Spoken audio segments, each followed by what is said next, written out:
Pendant 40 ans et plus que je suis dans l'action politique active, j'ai rêvé de croiser sur mon chemin un ou des patriotes avec lesquels nous pourrions faire de grandes choses pour notre pays.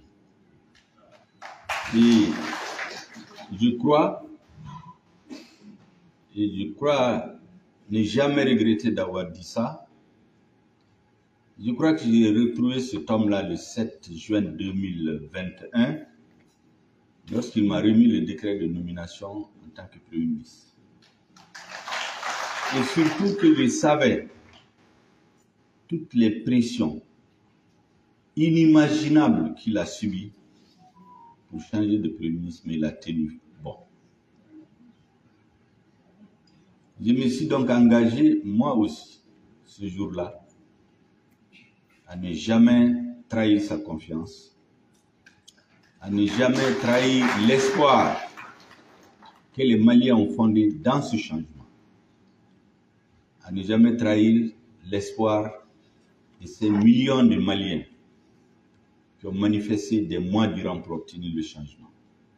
Mais surtout, plus tard, j'ajoute à ces 4 millions de Maliens et Maliennes de l'intérieur et de la diaspora qui ont manifesté le 14 janvier 2022 à l'appel du président de la transition.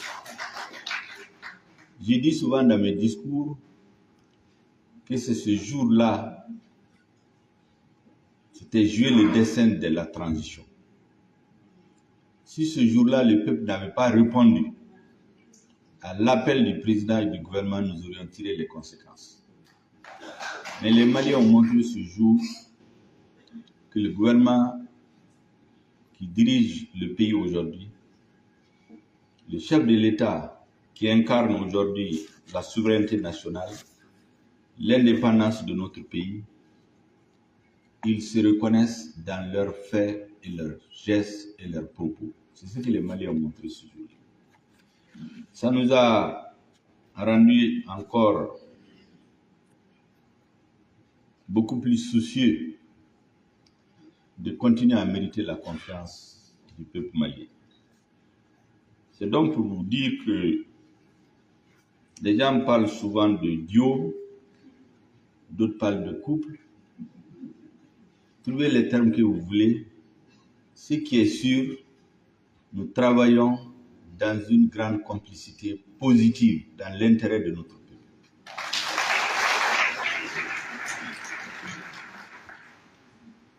Pour le reste, vous savez, les chemins les plus difficiles à parcourir, comme le dit un grand homme politique,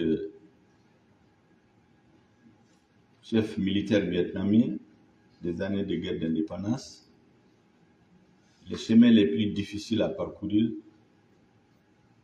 contrairement à ce qu'on pense, c'est les terrains plats. C'est au moment où on pense que tout va bien que peuvent surgir des obstacles auxquels personne ne s'attend.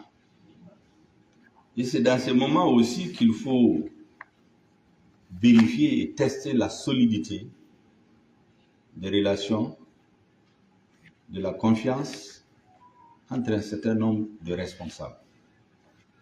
Ce sont ces moments de turbulence que nous passons depuis quelque temps.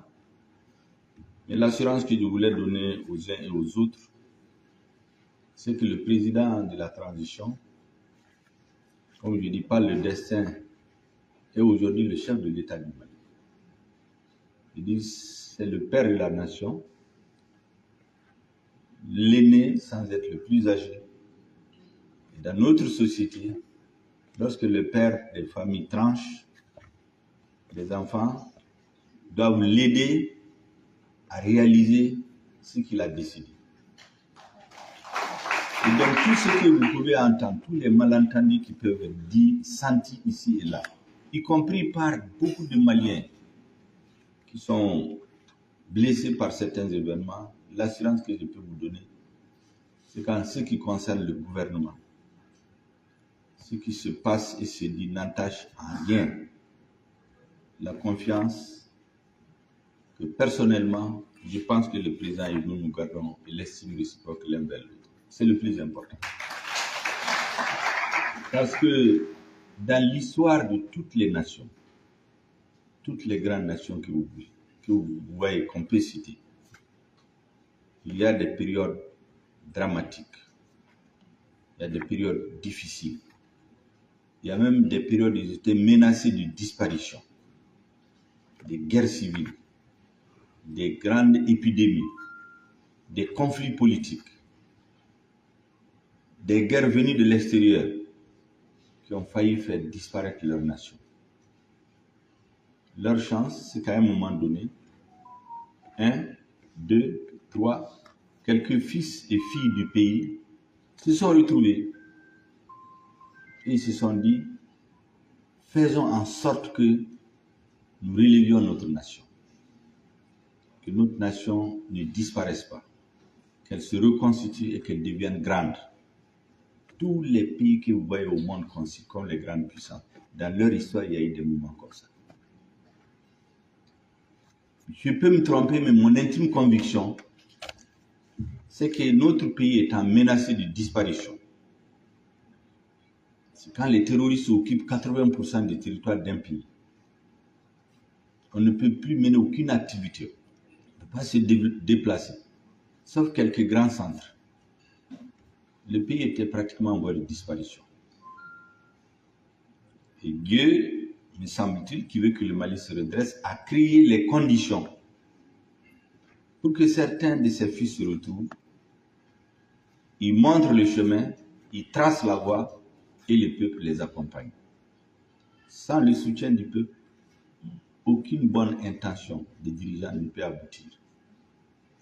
Mais le peuple aussi, pour atteindre ces grands objectifs, a besoin de dirigeants qui savent où ils vont, qui savent pourquoi ils y vont, qui savent d'où ils viennent et qui se donnent les moyens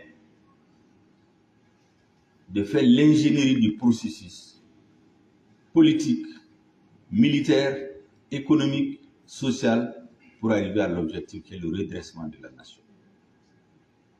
La restitution à notre peuple de son honneur, de sa dignité, de sa capacité de décider librement, d'exercer son indépendance, sa souveraineté, exclusivement dans l'intérêt supérieur du peuple malien. Voilà ce qu'il nous dit. J'ai fait cette longue introduction, c'est pour répondre un peu à beaucoup de choses qui sont dites sur le Premier ministre, de bon ou de mauvais, pour que vous compreniez exactement qu'est-ce qui se passe au sommet de l'État, qui est souvent différent de ce qu'on entend, qu'on voit dans certaines officines, souvent même dans certaines institutions.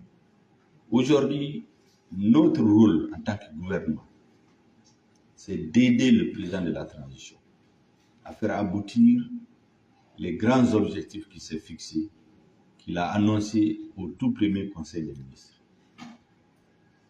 Et cet engagement, il va continuer chaque fois que de nécessaire, chaque fois que nous saurons ce qu'il veut pour notre pays, que nous aurons entendu et compris, vous entendrez les discours de la même force, du même engagement que celui auquel vous vous êtes référé récemment, tout de suite en parlant d'abandon en plein vol.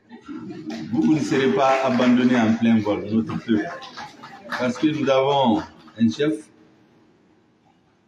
qui servira de parachute et il a des lieutenants, des chefs militaires et des hommes politiques autour de lui qui feront en sorte que l'atterrissage se fasse en douceur.